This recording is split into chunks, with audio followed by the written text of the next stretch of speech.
When civilization crumbles, when food disappears, and the cold creeps into your bones, something ancient awakens in the human soul. Desperation, and with it a dark instinct most of us would rather believe doesn't exist. But history tells a different story. This is not fiction. This is not a horror movie. These are real moments in time when ordinary people, mothers, explorers, soldiers, friends, faced an impossible choice: starve to death or eat the dead. And sometimes it didn't stop there.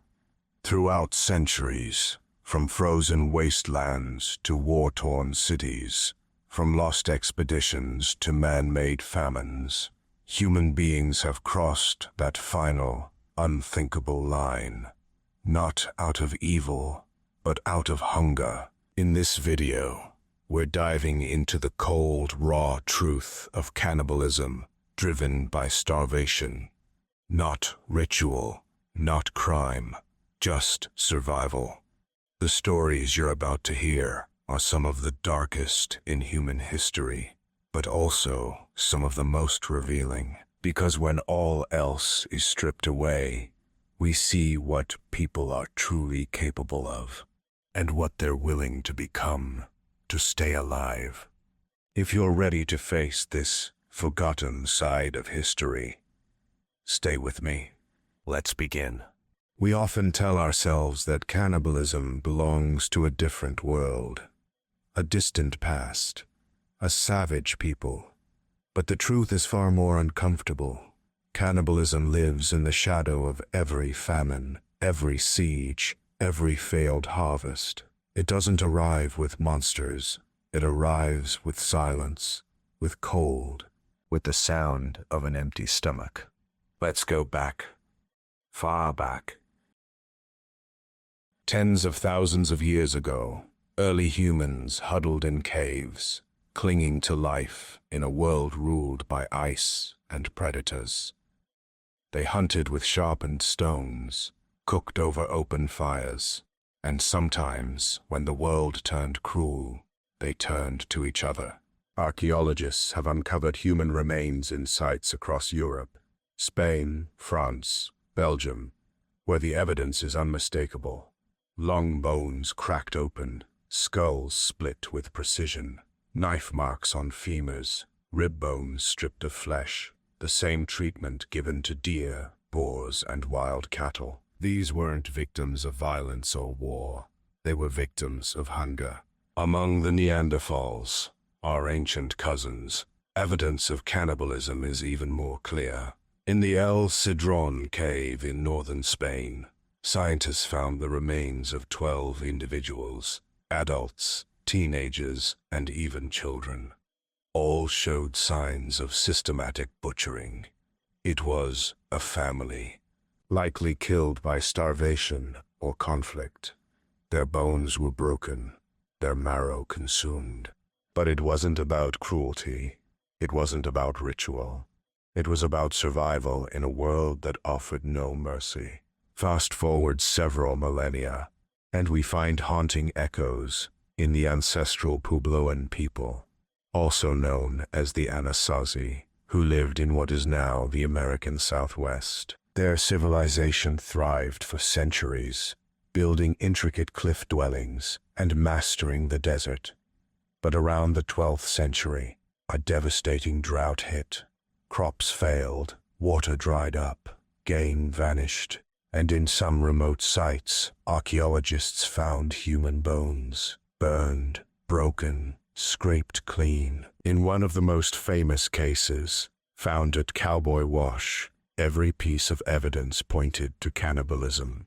Tools used to cut flesh, human excrement containing digested human proteins, even a cooking pot with traces of human blood. Again, this wasn't war. This wasn't vengeance. It was a slow collapse into chaos, where the hunger grew louder than morality. And this isn't unique to the Americas or to the prehistoric world. Ancient Chinese chronicles, tell of famines so horrific that parents sold or ate their children. In some towns, neighbors made pacts to exchange offspring, believing it less sinful than consuming their own blood. Entire villages became ghost towns, with stories of human flesh being sold in markets, not in malice, but in madness. What's most terrifying is not the act itself, but how ordinary it becomes when there's nothing left. These early accounts teach us something critical.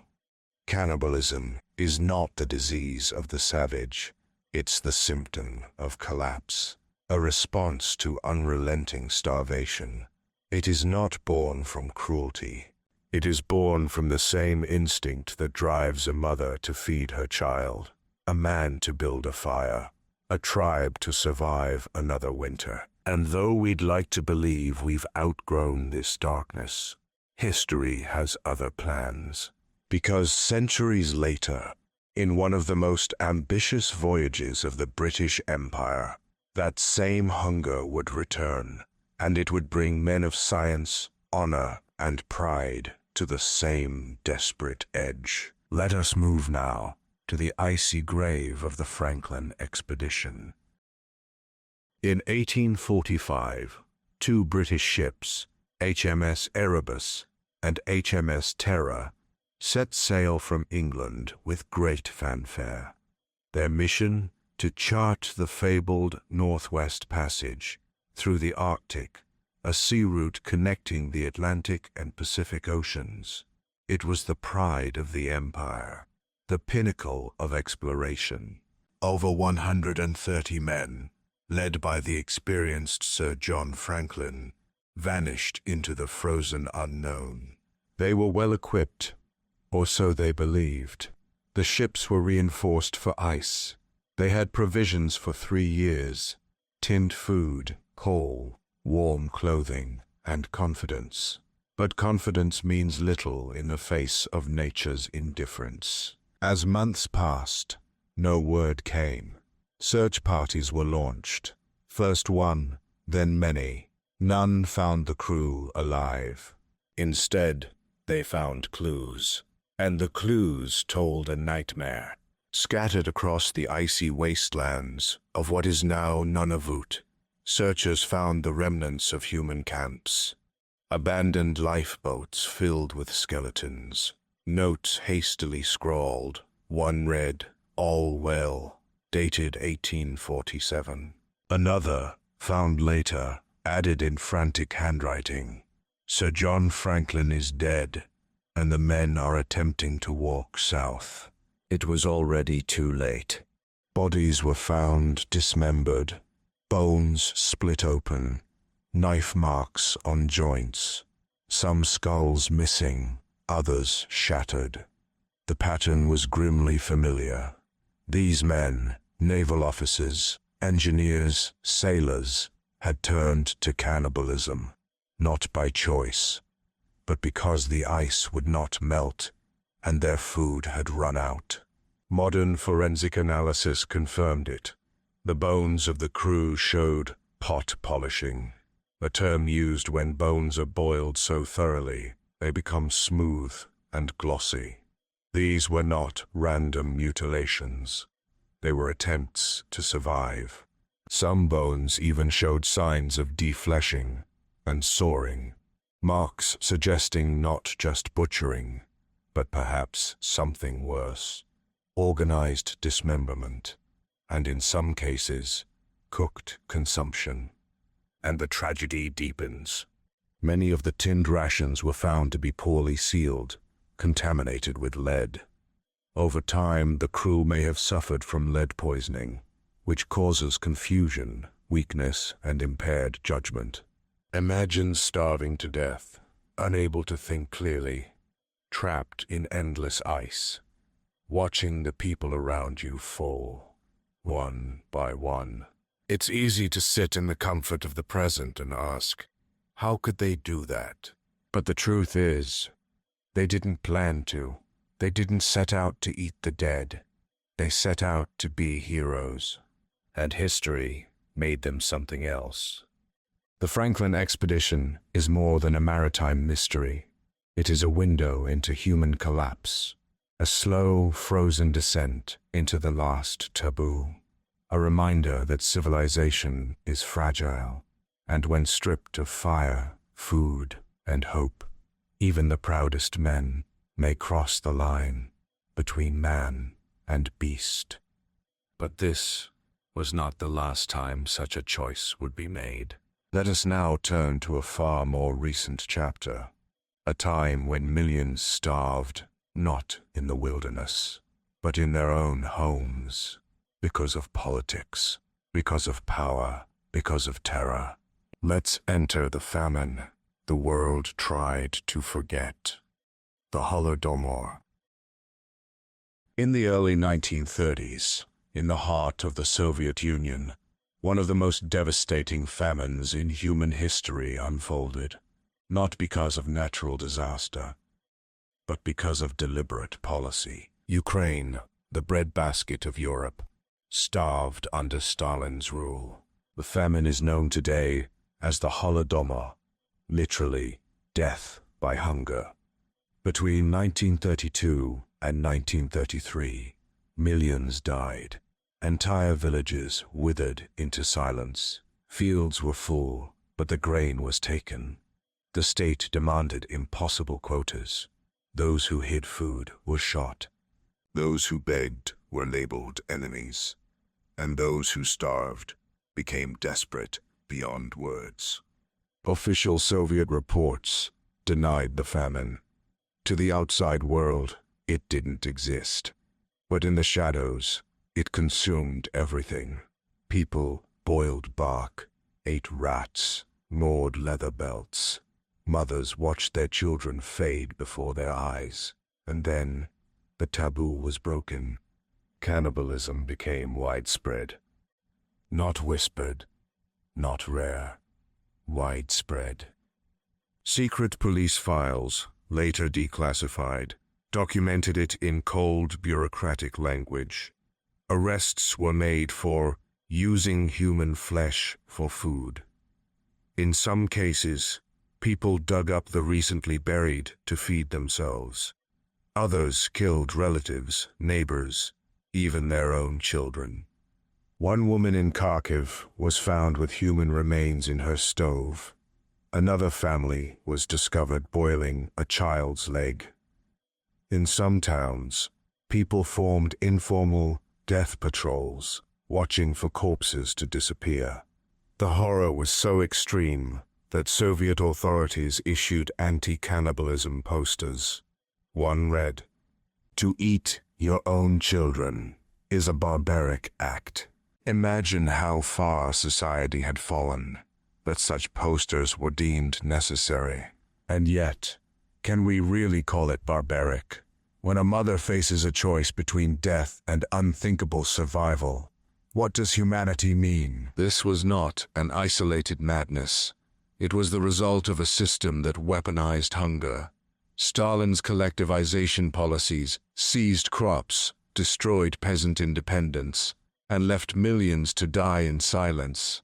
And when the silence broke, it did so in the most horrifying way. The Holodomor is still a scar on Ukraine's soul, a famine created not by drought, but by ideology, a famine so deep that it erased not just lives, but boundaries, between family and food, between human and animal, between life and dignity. And yet, even after that darkness, humanity would return to this point again.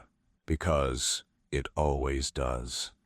From villages to voyages, now we turn to a group of settlers chasing the American dream, who ended up trapped in snow, facing the same impossible decision: to eat or to die. Let's step into the frozen nightmare of the Donner Party. In the spring of 1846, nearly 100 pioneers left Illinois in search of a better life. Their destination, California. The promise of land, gold, and a new beginning pulled them westward like so many others chasing the American dream. They were families, children, elderly parents. They brought wagons, cattle, and hope. They called themselves the Donner Party. But somewhere in the vast and unforgiving expanse between civilization and wilderness, hope began to fade. Their mistake was one of trust. They followed a new route, an untested shortcut through the Sierra Nevada mountains, known as the Hastings Cutoff. It was supposed to save time. Instead, it cost them everything. Snow fell early that year. Heavy, merciless snow. By the end of October, they were trapped. 70 miles from their destination, surrounded by towering peaks, with no way forward, no way back, and no food.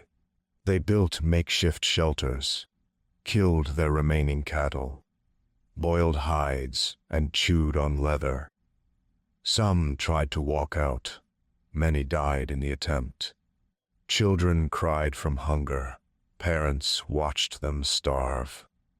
And then, as in so many stories before, the bodies began to fall. At first, they waited. They only ate the dead, those who succumbed to cold or hunger. It was quiet, desperate, shameful. But as the weeks stretched into months, the difference between life and death became a calculation. Some chose, others didn't. One survivor, a young woman named Margaret Reed, later wrote that she closed her eyes while her family consumed the flesh of a neighbor. She did not eat, but she let them, because to stop them was to kill them.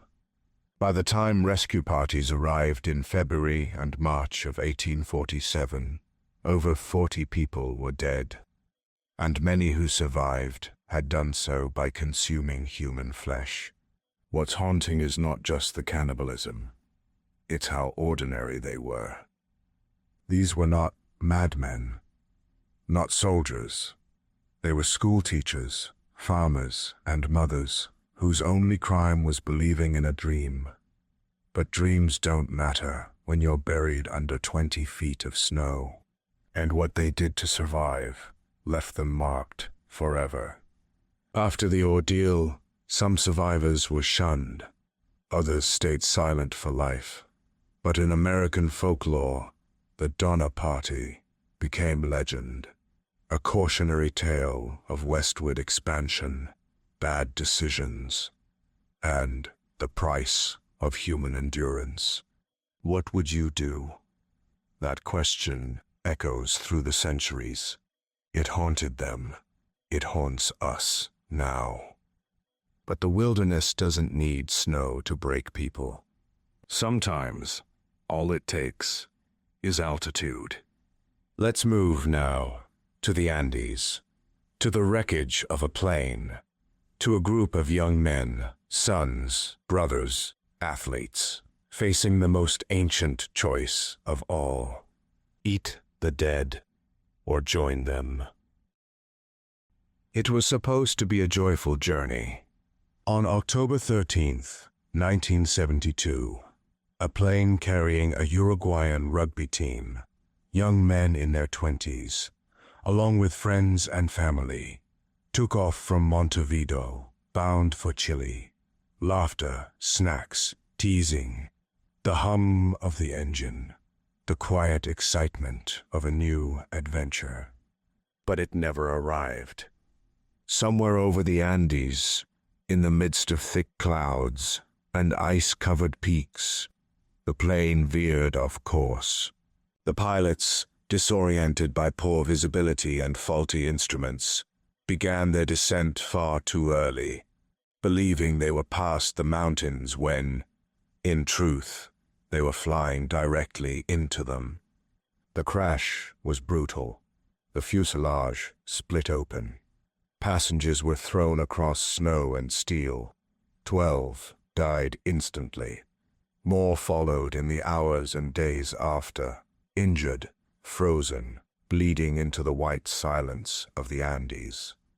The survivors were stranded at 3,600 meters, surrounded by jagged peaks and nothing but snow. No rescue was coming. Their emergency locator had failed.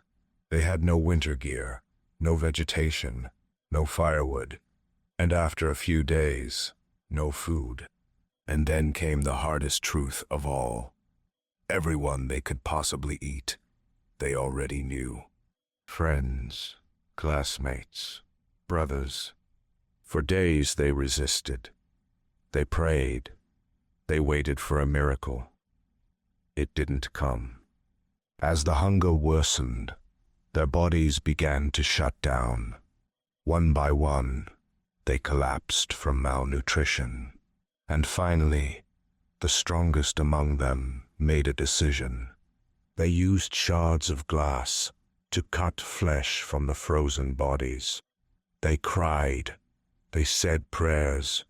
They forced themselves to chew. Some vomited. Others went silent. But they ate. They had no fuel to cook. The meat was frozen stiff. They rationed it carefully. They kept it hidden from the weak. Some could not bring themselves to do it. Others began to accept it as routine. In December, 2 months after the crash, the final blow came.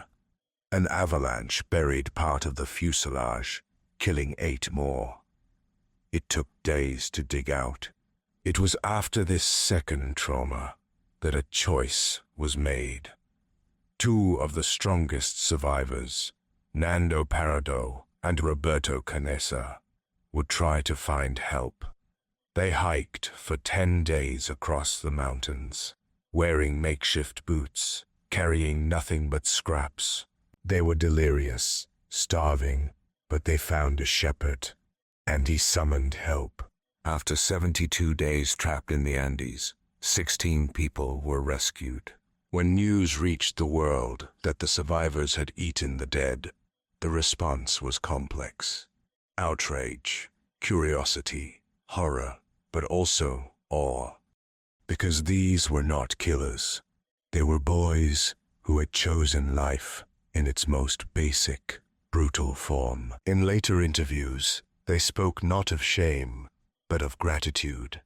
Gratitude to their friends for unknowingly giving them a second chance.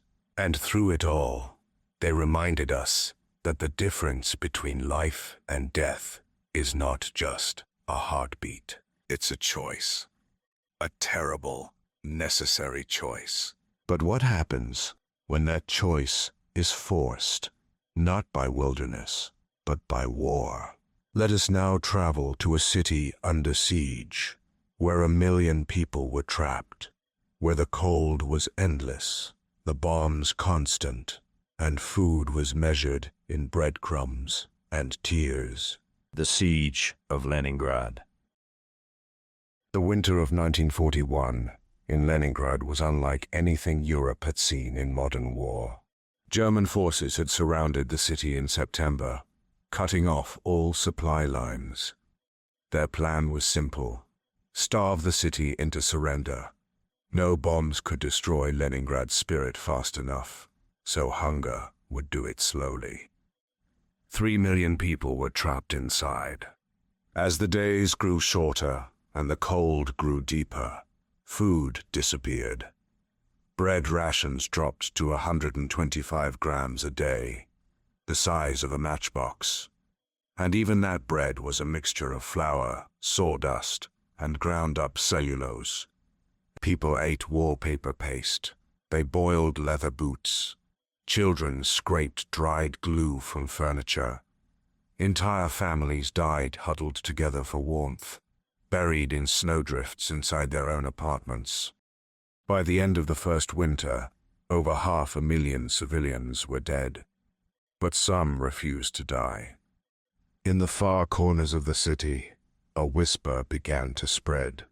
Someone was found with meat that didn't come from any animal. Police began investigating, And what they found was unthinkable, because it was true. Dozens of cases emerged of cannibalism.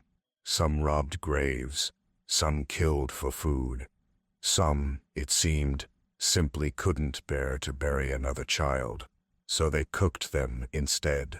One infamous case involved a woman caught selling pies made with human meat, a mother who killed her youngest daughter to feed the rest of the family.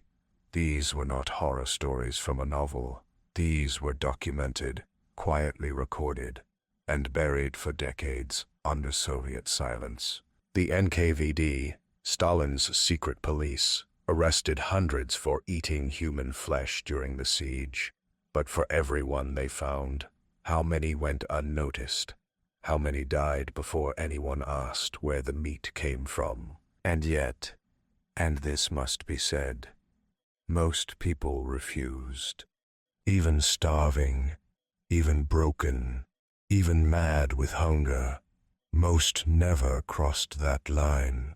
They died before they could, and that, too, is part of the tragedy. The Siege of Leningrad lasted 872 days, nearly 3 years of winter, silence, and death. When the siege was lifted, over 1 million civilians had perished, but the city had not fallen. And in surviving, it showed us both the best and worst of what humans are capable of. Starvation strips everything away. Ideology, dignity, morality. What's left is raw instinct. For some, it turns to murder. For others, to martyrdom. For all, it leaves a scar that doesn't heal. But we're left with a question. Why does this keep happening? From the ancient world to the 20th century, across continents and regimes, famine continues to reveal the same desperate pattern. So what makes a person cross that final threshold? What happens inside the human mind when the body begins to starve? Let's look now, not at the history, but at the biology. Not at the acts, but at the reasons behind them. Why cannibalism happens. Cannibalism is not a disease. It's not madness.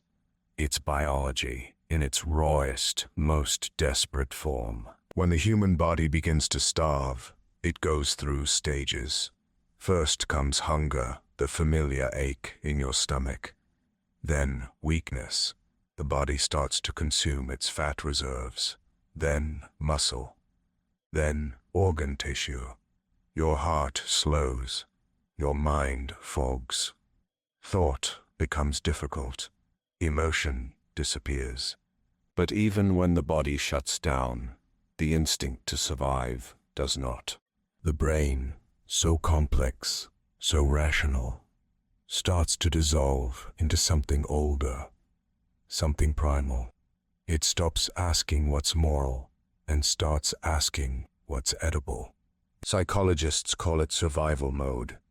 Anthropologists call it adaptive extremity.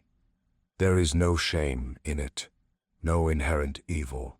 It is the final response of a system designed to live at all costs. In extreme starvation, the mind detaches from reality. Hallucinations begin. People see food where there is none. They hear voices. They forget names, faces. And when a body lies in front of them, still, silent, no longer a friend but a shape, something in the brain crosses over. Not everyone does. Not everyone can. In fact, the vast majority of humans never do. Even at the edge of death, many choose to hold the line. But for those who cross it, it is rarely a moment of decision. It is a slow slide, a moment when survival stops being a thought and becomes an instinct. When the question is no longer, should I, but Can I keep going if I don't? And often, even those who survive never truly return. They carry guilt, silence, trauma. Some never speak of it again. But there is no morality in starvation, only the haunting clarity of what a person will do when left completely, utterly alone. And that is perhaps the most terrifying truth. Cannibalism is not about cruelty. It is about isolation, desperation, and the failure of the systems meant to protect us. Famines, wars, expeditions, sieges, they all begin with breakdown, not of people, but of governments, of support, of infrastructure. Cannibalism is the final scream in a place where no one listened. So, what do these stories tell us? They aren't just horror stories. They're evidence. Evidence of what happens when human beings are pushed to the farthest edges of what the body and spirit can endure. They show us our limits. And, disturbingly, they show us how far beyond those limits some are willing to go. But before we leave this dark history, let's take one last breath, one last quiet moment to ask the most important question of all. What does all this say about us? Let's end there. So now we've walked through it. We've stood beside the frozen bones of explorers in the Arctic. We've sat in the darkness of Ukrainian villages, where mothers made impossible choices. We've waited out the snow at the Donner Party, sat inside a broken plane in the Andes, and wandered starving streets in Leningrad. Each story was different, but the silence was the same. The cold, the hunger, the moment when hope stopped being a word and became a memory. And yet, these stories aren't just about death.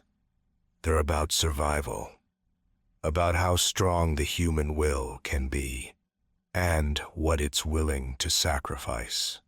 We'd all like to believe that we would never do such a thing, that no matter how cold, how hungry, how desperate, we would hold the line. But none of us truly knows who we are until everything else is gone. These histories matter not because they shock us, but because they remind us of what happens when we forget how fragile humanity is. Civilization is not built on steel or stone. It's built on full stomachs, on warm rooms, on help arriving just in time. Take those away, and the distance between us and the unthinkable isn't centuries, it's only days. If these stories disturbed you, good, they should. But let them also humble you, because the people in them weren't monsters. They were us, and the line between memory and myth, between strength and surrender, between man and meat, is thinner than we like to admit. So keep the light on. Be grateful for your next meal. And remember, history is not always what we do. Sometimes it's what we survive. If this journey moved you, unsettled you, or made you see the past a little differently, subscribe for more true stories from the edge of human experience. There are more shadows waiting, and sometimes they whisper truths the daylight won't.